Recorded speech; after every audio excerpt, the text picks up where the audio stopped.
The topics mentioned in the syllabus regarding the Annelida are coelom and metamerism, modes of life in polychaetes, general features and life history of Nereis, earthworm, leech.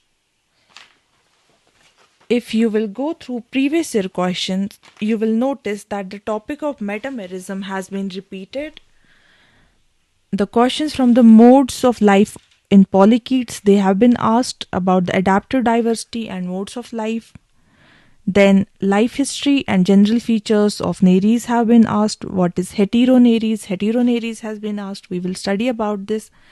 And then yes, the life cycle has been asked already.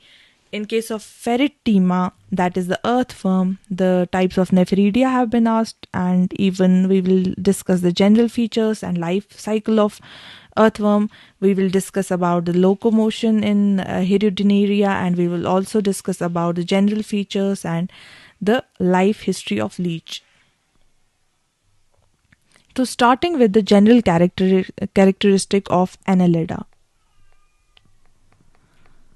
If you will see that Annelida, the body plan of Annelida is triploblastic. They are bilaterally symmetrical. They are coelomates. So the body is made up of three germ layers: ectoderm, mesoderm, endoderm. And the mesoderm, it lines the gut. So it is coelomate.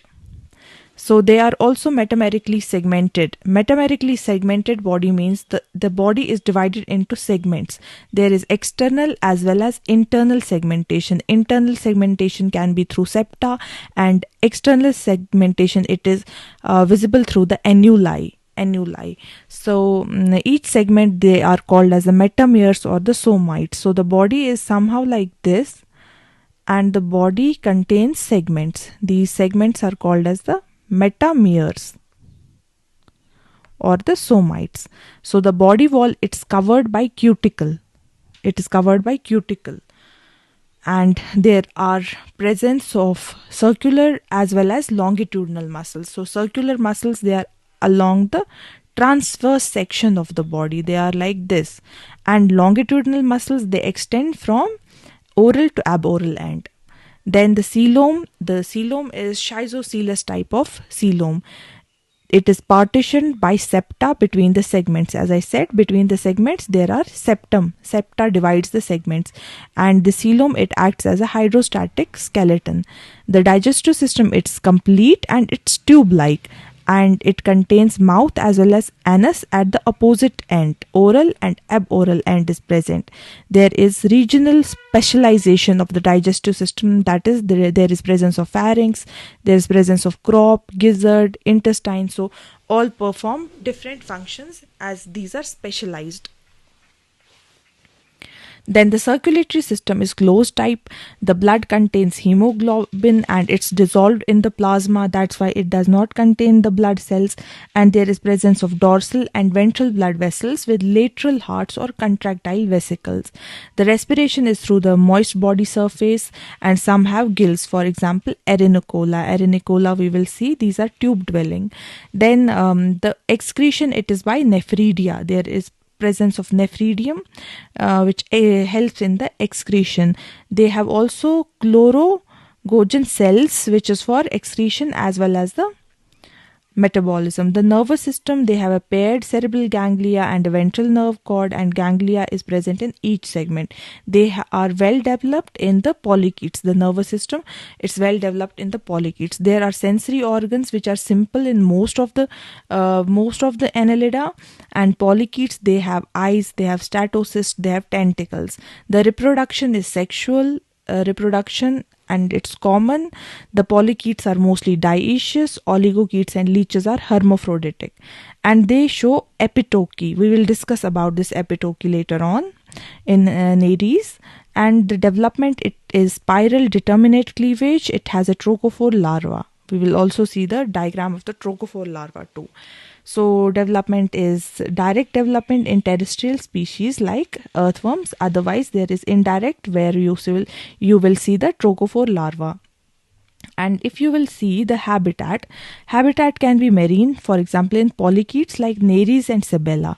It can be freshwater, for example the oligochaetes include the tubifex, glossophifonia. So the terrestrial are oligochaetes like the earthworm Ferritima, Lumbricus, and then the parasitic are the Hirudinea include the leeches.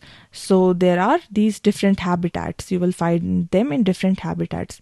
Next, the phylum Annelida, it has been divided into three. It has been divided into three classes. Okay, it has been divided into three classes. So if you will see that these Annelida, the first one is the class Polychaeta. Polychaeta means, one minute, the Polychaeta, it has a specific they are mostly marine. They have a distinct head, eyes, they have palps and tentacles. For example, Nereis, we will see the diagram of Nereis. There you will see how it has different palps, how it has tentacles. Anteriorly it has palps, it has tentacles, and they have parapodia. So parapodia is for locomotion. They do not have clitellum, and these are mostly dioecious. They have trochophore larva, and they have well developed head and sensory organs. Then there is one more thing, that the locomotion, it's by parapodia. It includes Nereis, Erinicola, Sabella serpula, Glycera, Pollino. And then we have oligochaeta. Oligo means few and chaeta means bristle. And earlier poly was many, chaeta was bristle. So oligochaeta has less bristles. These are mostly terrestrial or freshwater. They have few setae. They do not have parapodia. The clitellum, it's present. Clitellum is the specialized segmentation which is specialized for reproduction. Then these are hermaphrodites. Okay, these are hermaphrodites. That is, the male and female parts, reproductive parts, they are found in the same organism. Development is direct. There is no larval stage, and the head is simple. There is no parapodia. Examples include Ferritima, Lumbricus, Tubifex, and Eisenia. Then next one is the class Hirudinea. The Hirudinea includes the leeches. Okay, Hirudinea includes leeches. Examples are the leech, the Hirudinea. So these are mostly freshwater. Some are terrestrial, some are parasitic. They do not have any parapodia, nor they have any seta. The clitellum, it's present only during the breeding system. And the body, it has usually fixed number of segments, that is usually 33 or 34. Okay, usually it's 33 number of segments. So yes, you can make this correction, 33 segments rather than 34.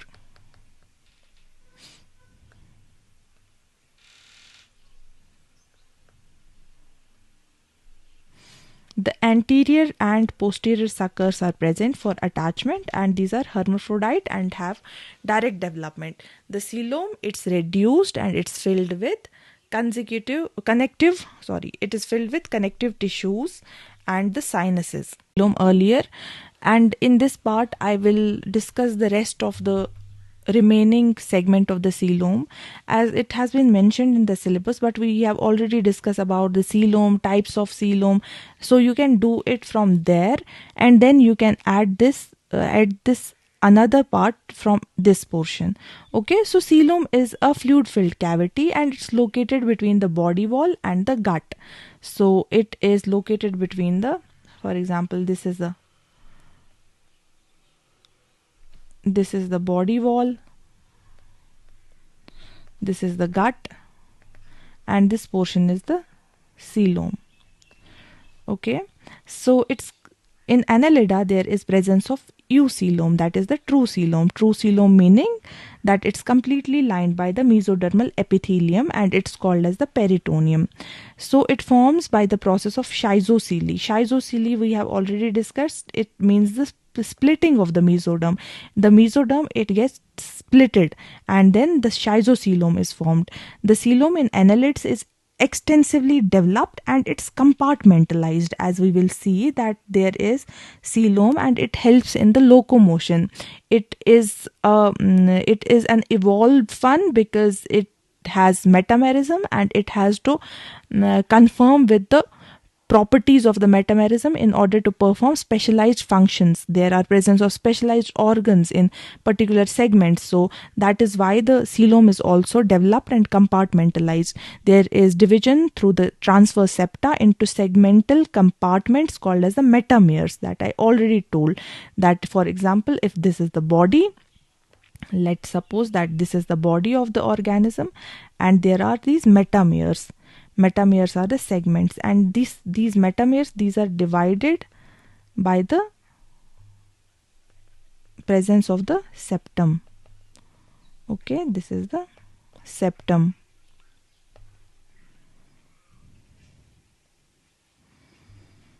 And each compartment, it has its own portion of the coelomic cavity. These are bounded by the peritoneum. The peritoneum also suspends the internal organs like gut and through the mesenteries. The cavity is filled with the coelomic fluid, which contains the coelomocytes. These coelomocytes, these are the free floating cells, and these are involved in the immunity, excretion, and wound repair. Then the nutrients, gases, and waste, they are also for the internal transport. Now we will discuss why the evolution of coelom, it happened in the Annelida. You will see that in case of Annelida, there is comparatively a higher level of organ. The organs are complex compared to earlier phyla, for example Platyhelminthes, but in this case the organs, they are comparatively complex. This organism as whole is complex, so there is this increased organismal complexity. And when there is this complexity, what happens over the time? The compartmentalization has occurred, and this compartmentalization, it has facilitated the specialization.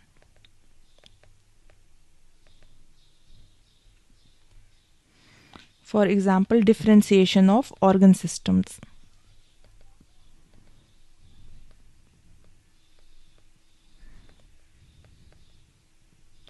Next is the enhanced locomotion. You know that you will observe that there are polychaetes. There are various modes of life of polychaetes. So the coelom, it has evolved in a way that it can perform different types of locomotion, whether it's burrowing, whether it's crawling, whether it's swimming. So it has been specialized in that manner. There is improved organ protection. So there, in this case, the coelom, it provides the cushioning mechanism. It provides a cushioning mechanism. At the same time, it also helps in the circulation and respiration. Then you will observe the reproductive adaptation, as it gives the space for development and functioning of the reproductive organs. So it gives the space for development and functioning of reproductive organs.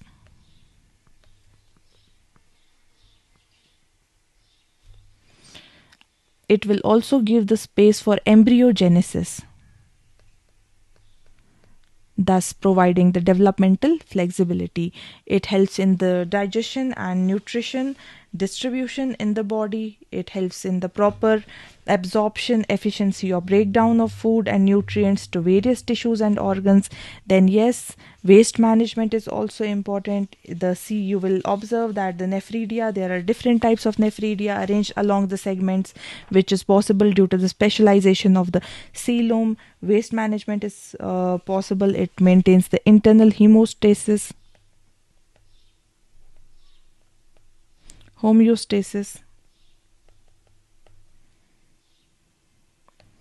circulation. It also helps in the thermoregulation through circulation. Then yes, predator avoidance. It is through the presence of certain chemicals in the coelomic fluid, which is averse to the predators. So yes, symbiotic relationships also, the presence of this predator. There are toxic chemicals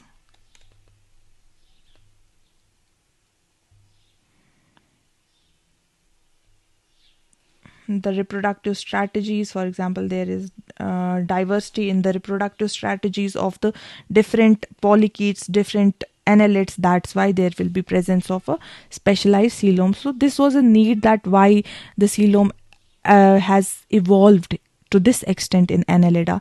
Next, there are various theory related to the evolution of the coelom. First one is the enterocele theory. It was given by the Langston.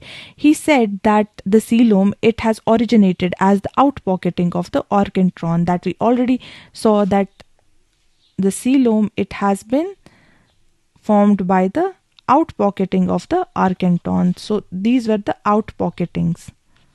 This was the outpocketing, and eventually it gave rise to the coelom. So this is what the enterocoelous theory suggests. If you will see in this diagram, you will observe that this is the ectoderm, this is the mesoderm.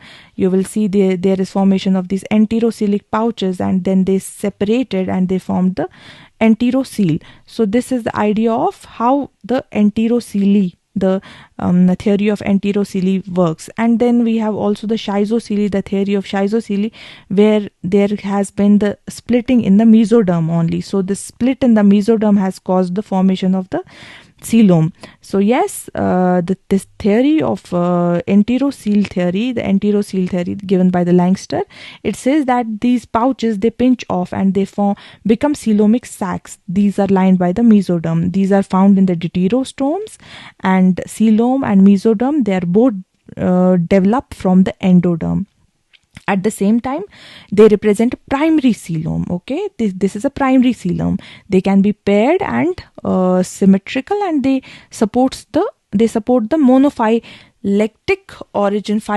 origin of the deuterostome. So deuterostome had a common ancestor. So the contrast is with the schizocele, where it happens through the splitting of the mesoderm.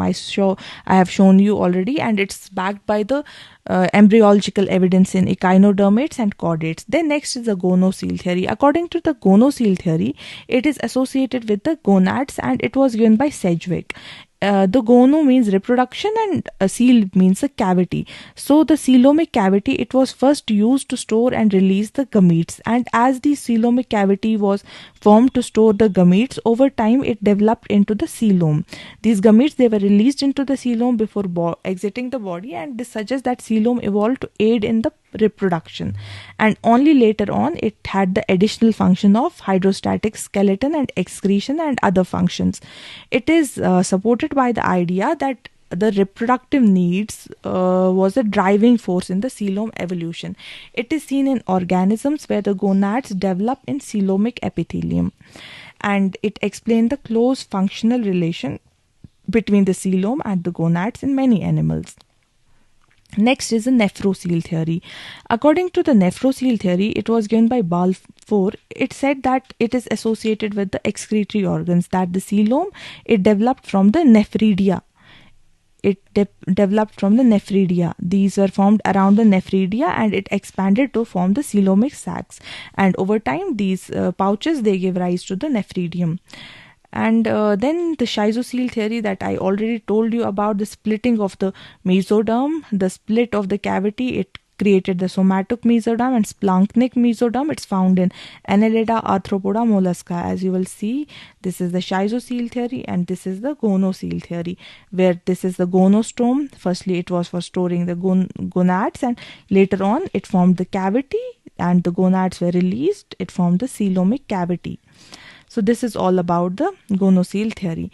Next topic is important. It's the metamerism. Okay. So metamerism, it is actually the division of the body into linear series of repeated segments. These repeated segments, they are called as the metameres or the somites. These can be both internal as well as external. They are found in the phylum Annelida. You will see in earthworm, Nereis, leech, we will observe that there will be proper segmentation. At the same time, they are also found in Arthropoda and Chordata, but they are most clearly found in the Annelida. Annelida exhibit true or homonymous metamerism. Homonymous metamerism means that each segment is similar to the other segment. in function as well as the structure. The developmental origin is from the mesodermal origin is there, and during the embryogenesis the mesoderm forms the segmental pouches. It gives rise to the coelomic compartments. The body, it appears ringed due to the grooves. As I said, there are presence of these grooves called as the annuli. The internal feature contain, they have the septa, which is the mesodermal partition, and there is repetition of the organ systems which occur in each segment. Then the excretion, it is through the paired nephridia in each segment, and there is paired ganglia also. There is dorsal and ventral blood vessels with segmental branches. So you see that there are segments, and these segments contain these organs. Then the circular and longitudinal muscles are also present in each segment. These have the specialized segments which are like clitellum. Clitellum you will observe in the earthworm. It will be a large segment which contains the reproductive system of the pheretima.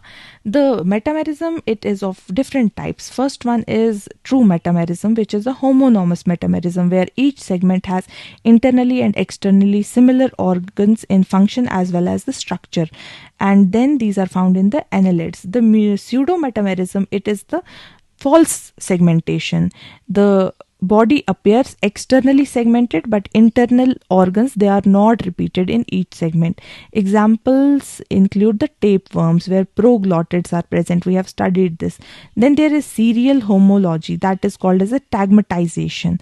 It is an advanced form of the true metamerism. These are grouped into functional regions called as a tagmata, and each this is seen in animals with differentiated body region. For example, there will be head, there will be thorax, there will be abdomen, and each segment is having a specialized function. It has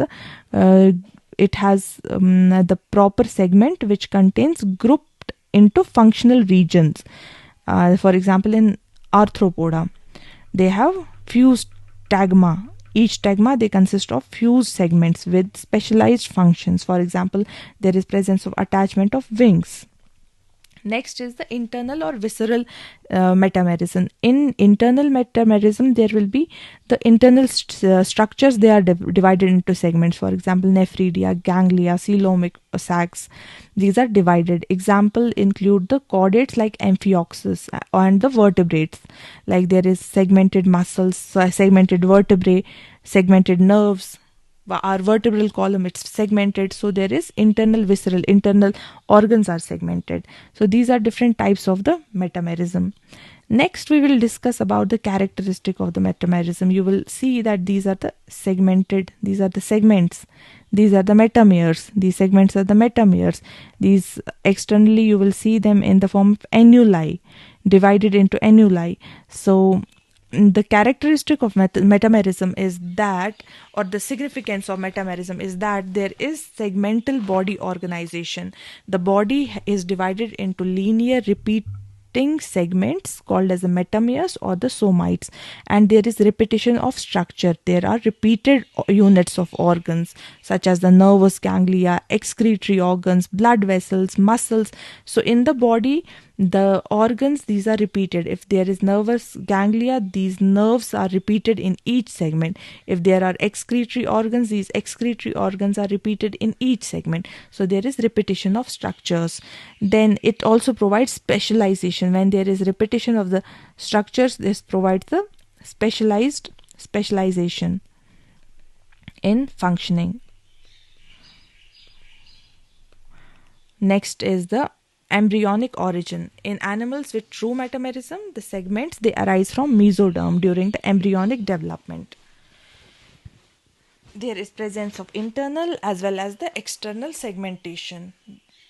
The internal coelomic compartments and the external rings, they correspond to the segmentation. It gives the locomotion advantage. There is localized muscle contraction. Each segment will act separately when it has to to the locomotion, and it facilitates the locomotion as it helps in the peristaltic and flexible movements, the redundancy and the survival. It has partially independent functioning segments, thus it does not let the whole organism to be threatened as a whole. If there is damage to one segment, it won't affect the other segments. Okay, and on the basis for specialization over evolution, these some of the segments they specialized. For example, reproductory functions in case of clitellum. So there are particular segments having particular functions. They vary across the phyla, like Annelida, they have homonomous metamerism. Arthropoda have tagmatization. The segments they are fused in order to form a tagma. The segments are fused to form a tagma. In chordates, it's seen in the muscles, nerves, and vertebrae. You have observed the vertebral column, there is particular division. So there is visceral segmentation. The evolutionary significance is that they have a role in complex body plans, and it also gives rise to the hydrostatic skeletal support. For example, in soft body animals there are no skeletal system as humans have. There are no bones, so they have this hydrostatic skeletal system which helps in locomotion and even giving shape to its body. So there is one important segment of this topic, that is how metamerism helps in locomotion. First of all, you need to know that this segmentation, the metamerism, the process of segmentation, it has a very strong role. The strong role as in it provides the flexibility, it helps in the muscle attachment, it helps in the segmental appendages attachment, and also the coordination and control. So there is specialized locomotor strategy. First of all, there is segmental muscle coordination. There are own set of circular and longitudinal muscles which function in a manner that they coordinate with each other. Then they have hydrostatic skeleton function, that is, they have a hydrostatic skeleton. These muscles they push against the fluid filled compartments, they help in the peristaltic movement. These peristaltic locomotion, or the wave of the contraction relaxation, it passes through the body, and each segment they elongate and contract in a sequence. And when they contract in a sequence, as the body fluid, it uniformly distributes due to the absence of the septa. So once it happens, the body, the muscles, they contract and relax. There is localized movements. The metamerism, it allows specific segments to move without affecting the whole body. It enables better maneuverability. And there is this improved anchoring in Annelida, like earthworm. The setae in each segment, they anchor to the body during the movement.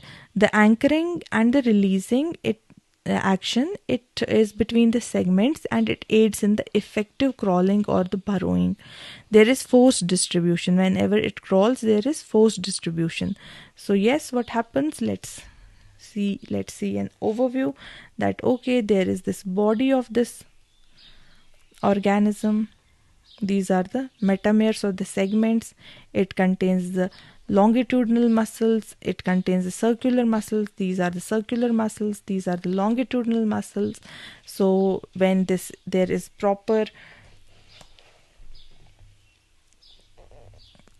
body fluid or coelomic fluid distribution,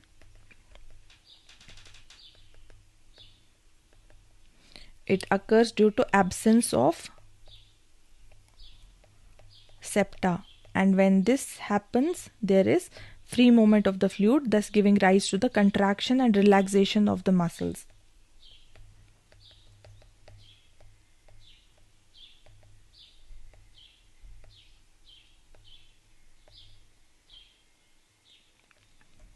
Thus, it moves forward. This organism moves forward. So this is a basic understanding of how the metamerism helps in the locomotion. Now we will discuss about the origin of metamerism.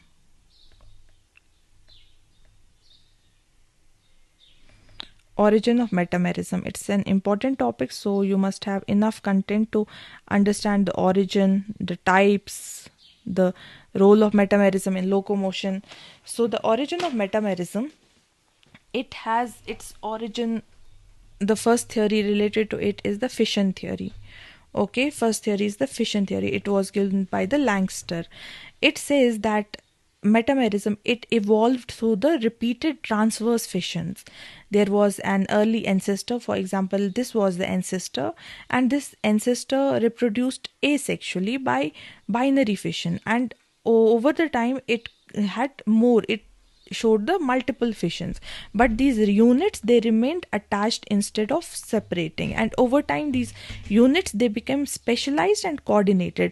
This is seen in annelids like gneiss and Elosoma, and it suggests a reproductive origin of the segmentation. So what happened, okay, we had this ancestor, and over time it showed the segment, this fission, and later on it divided more and more, and it made more segments, but these segments, they remained attached to the main body, and they did not separate, and over time they specialized and formed these metameres. So this is the fission theory.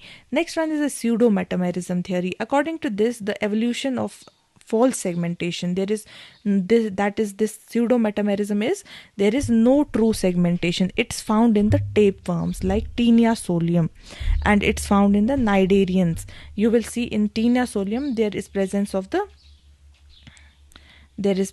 of proglottids. In Taenia solium you will observe that there is presence of proglottids.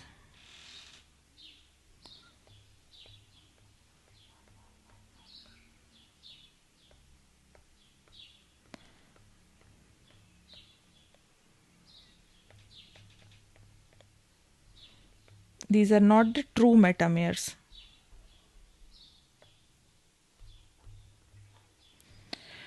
So it's found in the tapeworm and some cnidarians. They have repetitive units, and these, they do not have the organ. They do not have the repeated organ systems. You will see that they do not, these are the immature proglottids, then there are mature, then there are gravid proglottids, and internally they are all different.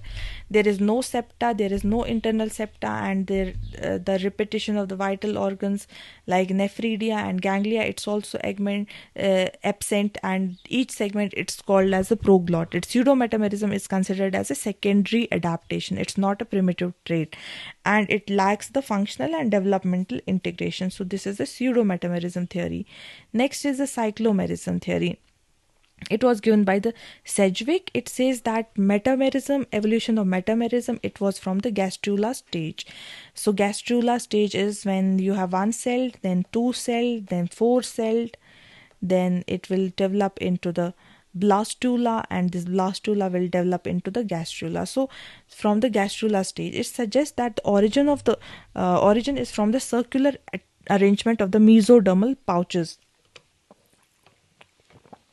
So you have this organism, and they have a circular arrangement of the mesodermal pouches, and over time these pouches, they are formed across the archentron in a radial pattern, and with time what happens, they elongate and they are repeated along the body axis. So you will observe here, this is these enterocoelic pouches.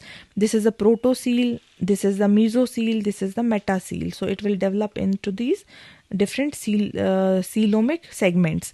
These coelomic segments, the protocele and the mesocele, it will vanish, and over time this metacele, it will show the segmentation, and it will bud in this manner, and when it will bud in this manner, they will show these primary metameres.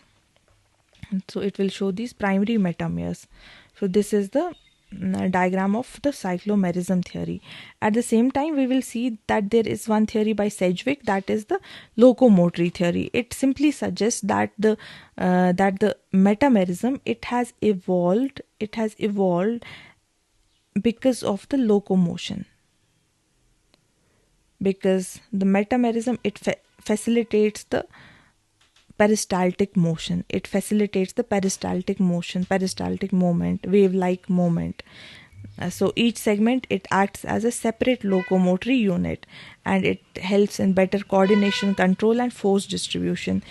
and it is relevant to the Annelida. It provides a functional explanation for the evolution of the segmentation, and it focuses on the mechanical advantage rather than the developmental stages or developmental origin. So this is all about the metamerism. Now we will discuss about one important topic, that is the modes of life of Polychaeta. Modes of life in polychaetes.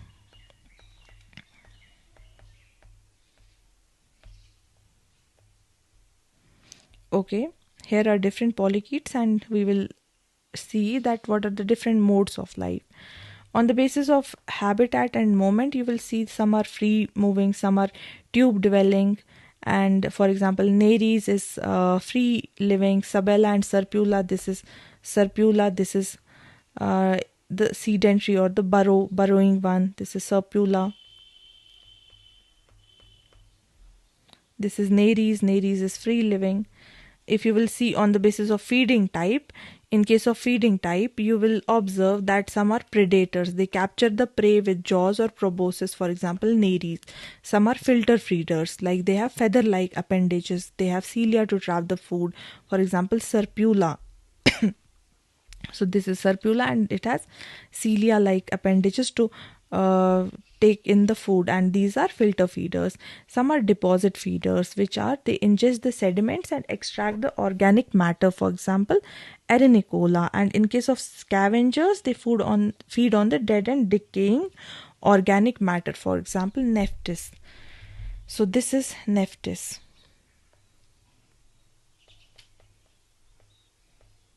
You will see that it is on the floor, it is the ocean floor, and it will be feeding on the dead and decaying matter on the ocean floor.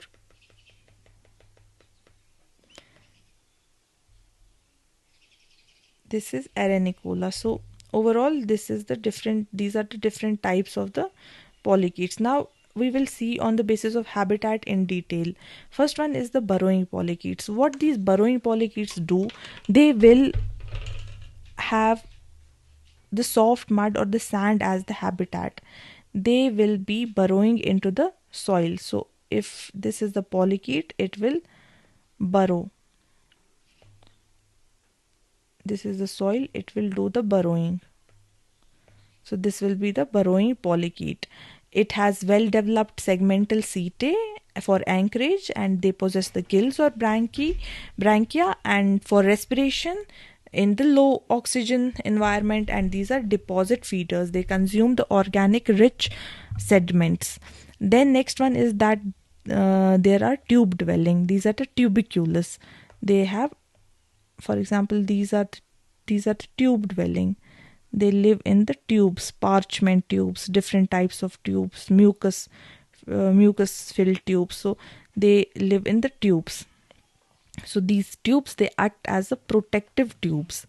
The prominent radioles, they are for the filter feeding. Examples are like Sabella and Serpula. These are they construct these tubes from calcareous and mucous material, and they live in these tubes. Next is the crawling or the errant or polychaetes. These include the crawling polychaetes like Nereis. They are found in the seafloor, rocks, coral reefs. They have well developed parapodia. They have many setae for crawling and swimming, and they have strong muscles and jaws for active predation. They have distinct head with eyes, tentacles and palps, and they exhibit sexual epitoky. Epitoky we will see in case of Nereis. Then the other one is pelagic polychaetes. These are found on the open oceans. These are planktonic. Example is Elsiopa. They have transparent body in order to avoid the predation, and they have flattened body. They are paddle-like parapodia for swimming. They have reduced segmentation. These are lightweights, and they have photophores for bioluminescence in the deep sea forms. Then you will see commensals or the parasitic polychaetes. For example, the Hesperonova, and Myzostoma. They live on the other marine animals, for example, echinodermids and sponges. They have flat body or coiled, and it is to fit the host. In order to fit the host, they have a flat body. Then the locomotion, it is reduced locomotion. The sensory organs are also reduced because these are the parasitic form. They dwell in the body of another organism. So this is all about the different types of polychaetes based on the habitat. In case of feeding, here I have explained the feeding. Discussing about Nares. Nares is also called as a ragworm or the clamworm. So it belongs to the phylum Annelida, class Polychaeta, and order is Erantia. It's found in the marine places, marine habitats, and it's burrowing in sand or mud. At the same time, it's elongated. It has, it's elongated. It has cylindrical, bilaterally symmetrical, and the body is divided into metameric segments, and each segment bears parapodia. Parapodia has setae for locomotion and respiration. The head has prostomium. So prostomium is the anterior portion, and in prostomium you will find eyes, palps, antennae. We will see in the diagram here. If you see closely, anteriorly in the portion of head, there is presence of palps, there is presence of antennae, there is presence of this prostomium, there are tentacular cirri, there are eyes, these are small eyes, and there are these nuchal organs. This is the peristomium. So anterior segment is prostomium, just below it is peristomium. These are the parapodia, which are for locomotion, and then the segments start. So this is the diagram of the anterior portion of the Annelida, and of this Nares. You will observe the body is divided into various segments, and these segments are called as the metameres. And at the same time, you will see at the posterior end, you will see cirri. There are anus, there are cirri. So this is the Nares. So head has prostomium, which has sensory organs, and there is peristomium around the mouth.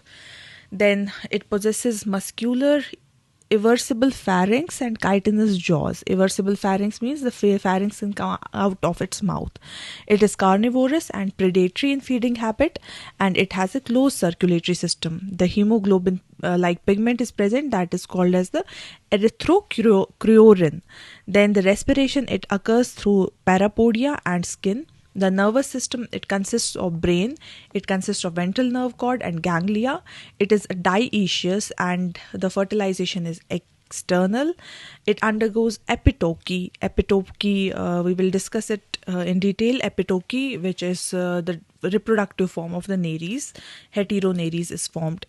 The development is indirect and has trochophore larva. It shows regenerative ability and is a model for studying the segmentation, because the segmentation is very prominent. You can see these are all the segments, and these are the parapodia attached. And it also has claw-like structures at the end. So even in this case, you will see this is the digestive system. Again, there is this prostomium, there are these tentacles, these are the cirri, oral cirri. Here is the mouth, this is the peristomium, this is the buccal cavity, there are denticles also, there is a proper pharynx, there are jaws. Then it has extension into esophagus. Esophagus contains esophageal glands. You will see there are segmental nephridia too. There is stomach also. There are intestines also. So it has a holistic digestive system too. So epitoky in Nares, if you will observe, in case of the reproduction, when it becomes reproductively mature, the body gets divided. The body has divisions in it. It has two prominent divisions. The anterior portion, that is called as the atoke, and the posterior region, that is the epitoke. This atoke region, you will observe in the atoke region, there is not a proper, there are parapodium, but these are not very broad. But in epitoke, these become broader during the sexual phase. When it gets mature sexually, this atoke region, it's an asexual portion. It is a benthic form, and this epitoke, it is a sexual portion. So it involves the conversion of the asexual benthic form into a sexual pelagic epitoke form. That is the epitoke. It shows the epitoke. It's form of sexual reproduction. It's seen in the Nares. So epitoke is called as heteronares in Nares, and it's adapted for swimming and reproduction. You will observe the parapodia have become broad. It will help in both reproduction as well as the swimming, as it will increase the chances of finding the mate. So the parapodia, they enlarge and they become paddle like. So the parapodium become paddle like. You can write here, it becomes paddle like. Then the gonads also mature, the body becomes filled with gametes, and epitokes, they swim to the surface during the breeding season. The gametes are released into the water, and it is for the external fertilization. After the spawning, the epitokes usually die. Okay, they usually die, and this is called as a simul-parous reproduction, and this epitoke dies. During it ensures a synchronized breeding in response to the environmental cues like moonlight, tides. These are the environmental cues. So epitoke is important in order to understand these cues and go for the reproduction. It increases the chances of successful reproduction in open seas. So this is about the whole idea of this Nares. Now if you will see that the life cycle of Nares, first of all, it has embryo. These embryo, you will see the epitoke, the mature worm, it will undergo a copulation, and then it will go for there will be fertilization. From fertilization, the zygote will be formed. The zygote will form embryo will form the trochophore larva. This trochophore larva is in this way. The trochophore has a prostomium, peristomium, and metastomium. This metastomium undergoes metameric segmentation. It has a stomodial region. This is this is the protroch. It has an apical tuft, so it develops. It forms a structure like this, which is the juvenile trochophore larva, and it develops into the adult. So you can see these are the parapodia. It also has parapodia in it. So this trochophore larva, it will undergo a division, and in less than 48 hours it will form the metatrochophore, and after 60 hours it will form the nectokete. So after this nectokete is formed, this is the form, this is the nectokete form. It will further give rise to the mature worm, and during the breeding season it will undergo epitoke and it will form heteronares. So if you will see the life cycle, first one is the gametogenesis phase, where the Nares is dioecious. It has male and female separate, and the gonads, they will develop temporarily. It will form this heteronares phase.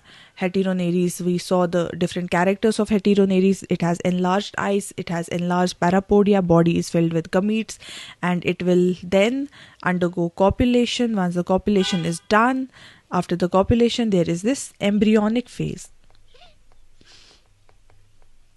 During the embryonic development, this zygote, it will undergo spiral and determinate cleavage. It will form the blastula, and it will help in the formation of the gastrula, and later on there will be development of the coelom. Then trochophore is the main larva. It is ciliated, it's non-segmented, it is marine and planktonic. It helps in the dispersal in the water as a cilia. It helps in the movement of this trochophore larva in the water. Then it will undergo metamorphosis. During the metamorphosis, it will undergo a division, where you will later on observe there is a posterior growth zone where segmentation appears. We saw this posterior growth zone having the segmentation, and there are parapodia also, and later on it will further develop into adult phase. So this is the life cycle of the Nares. So here we have this whole idea about the Nares. Now next is the Pheretima. Pheretima or earthworm. So in Pheretima or earthworm, it belongs to the phylum Annelida and class Oligochaeta. Oligochaeta means lesser number of parapodia.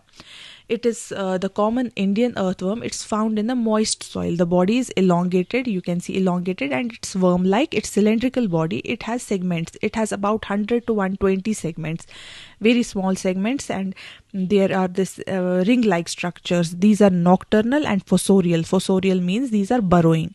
They move by peristalsis. The locomotion is by peristalsis. It has cutaneous respiration. You will observe the skin of the earthworm. It is very moist, and this moist skin, it helps in the cutaneous respiration. Then you will see that it has a closed circulatory system with dorsal, ventral vessels and aortic arches. It has these hearts, these bulbous hearts, and these are hermaphrodites. But the reproduction is through cross fertilization, because the maturation of the reproductive systems, of the male and female reproductive system, it takes place at different times. There is clitellum, which is this 14 to 16 segment. This is the clitellum, and it secretes the cocoon, and this cocoon later on it gives the space, it gives the proper conditions for the development of the juvenile earthworm. The excretion is by nephridia, by the segmental nephridia. Development is direct. There is no larval form, and it helps in the soil aeration and fertility of the soil. You will observe that there is prostomium, there is peristomium, there is also presence of mouth. Here in clitellum you will observe the female genital opening. Here are the male genital openings, and these are the segments. You will observe these are the segments, and this is the anus. So this is a diagram of the earthworm, and it's both ventral view and the dorsal view. Okay, so nephridia are the reproductive organs. The question has been asked about nephridia, so let's discuss a bit about nephridia. These are the these are the excretory organs. Okay, these are the excretory organs. So nephridia are the excretory organs, and there are different types of nephridia that are found. The basic structure of the nephridia is like this. In Pheretima, it contains a neck-like structure. This is nephrostome. It has a neck-like structure. Then this is the inner loop. It has an inner loop, and it has an inner loop. There is outer loop. There is the straight lobe. This is the lobe, and these are the distal and proximal limb of twisted loop.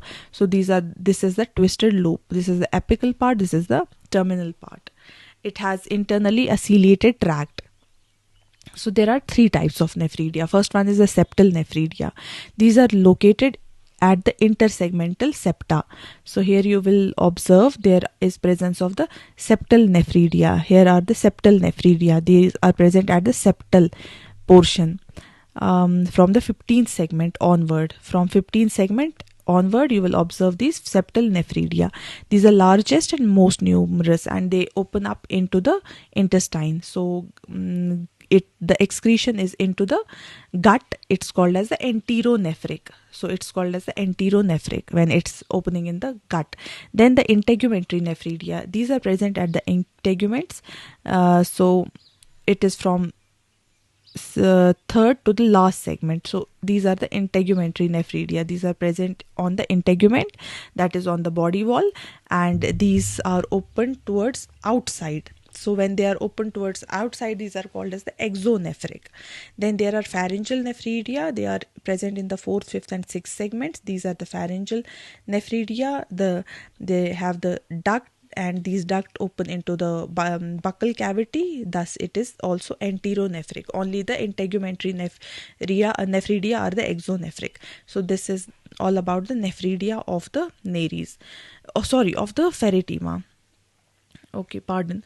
So next we will discuss about the life cycle. Okay. In life cycle, you will observe that these worms, they can self-fertilize, or they can reproduce sexually.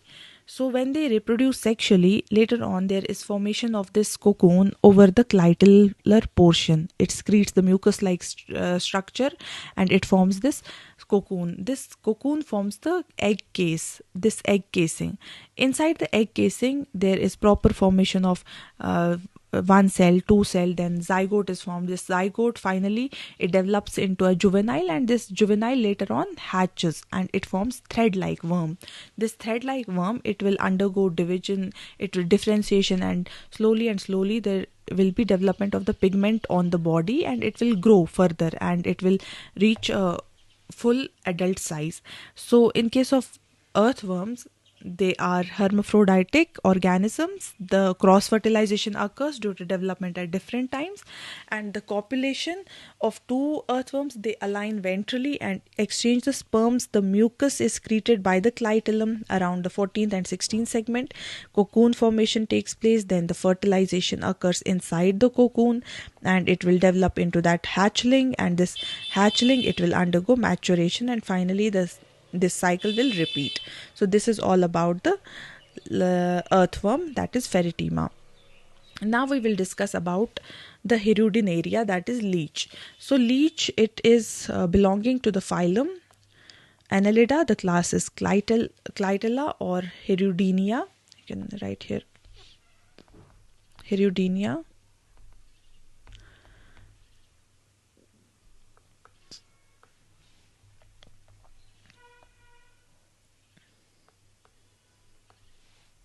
The habitat is freshwater, and or even in moist terrestrial areas. It's elongated and it's segmented.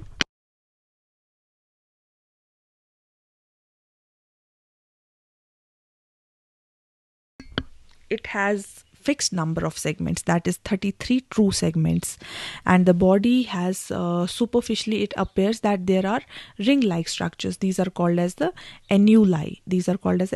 If you will see here, it has 33 these 33 segments. There is mouth, this is our mouth. There is also anterior sucker, there is velum. These are all the nephridiopores. These are the openings. Nephridiopore, here is a male genital pore, here is the female genital pore.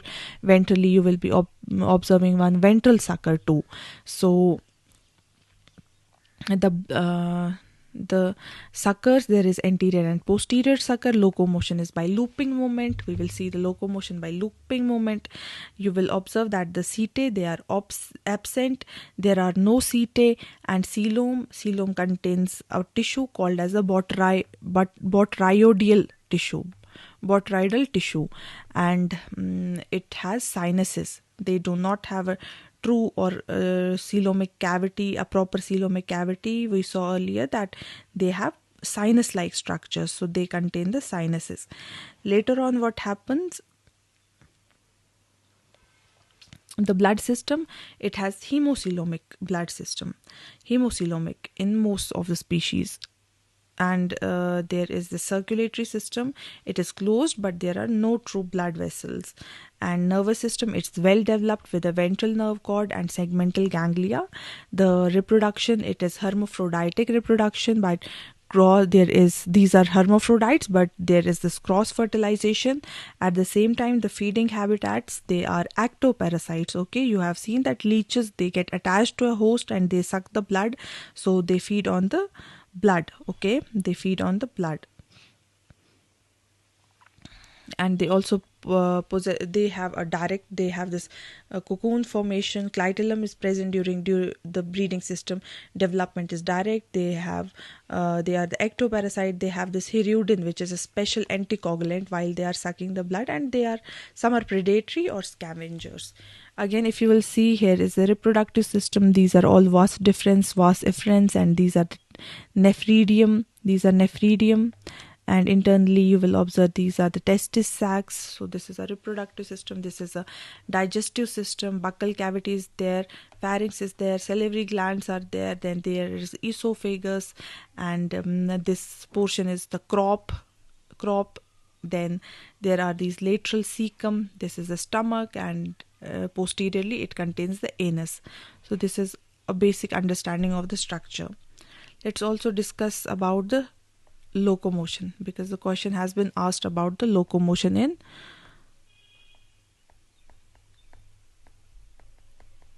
Hirudinia. The locomotion, first you will observe there is looping or crawling movements. Looping or crawling movements, these are performed with the help of muscles and suckers. So muscles and suckers are involved.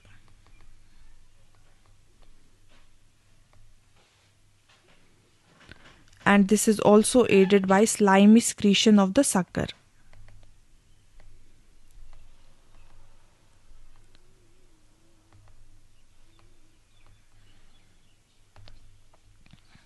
So it initiates in a way that the contraction of circular muscles and relaxation of longitudinal muscles.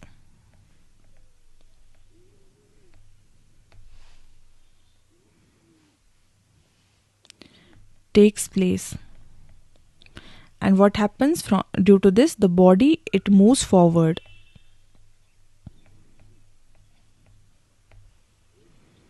And then it attaches the anterior sucker to the substrate.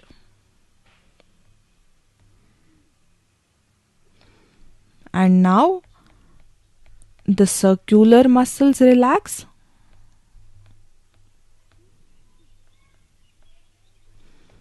and longitudinal muscles contract.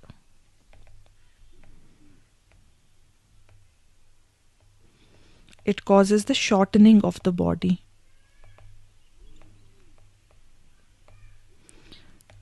Meanwhile, the middle portion of the body is raised. Middle portion of body is raised. And thus it forms a loop-like structure.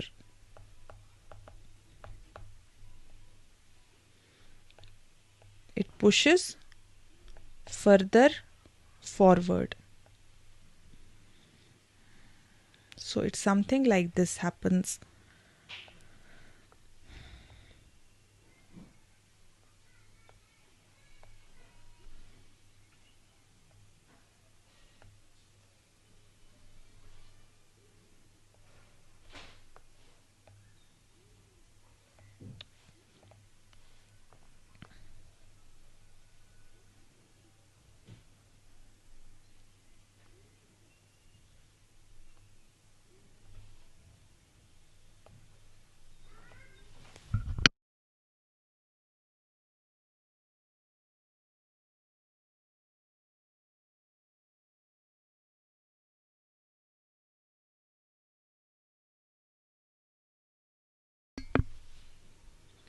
And next is the second type of motion is the swimming.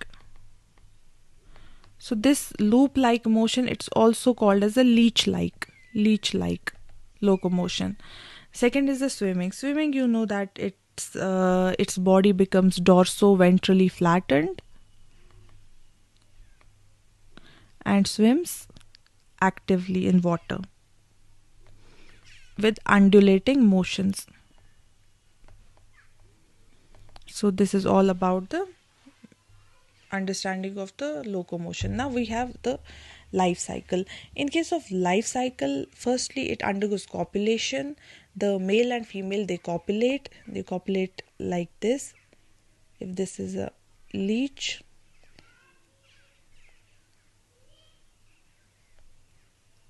they will copulate, they will undergo copulation, and there will be cross fertilization. The male gonopore and the female, there will be exchange of the gametes, there will be exchange transfer of the sperm into the female gonopore using the spermatophore, and the fertilization will take place, which is the internal fertilization. Then the clitellum appears during the breeding season. It secretes the cocoon. So it will secrete the cocoon. This is the frothy structure. Here is a clitellum formation.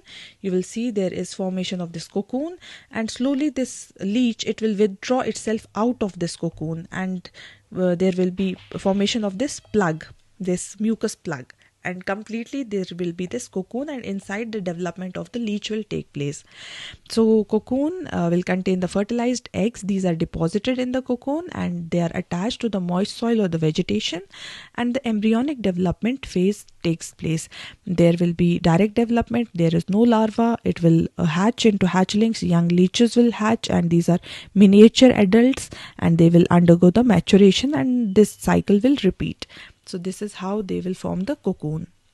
So this is all about the Annelida. So we have completed Annelida here. Now we will be beginning with the Arthropoda in the next lecture. Thank you.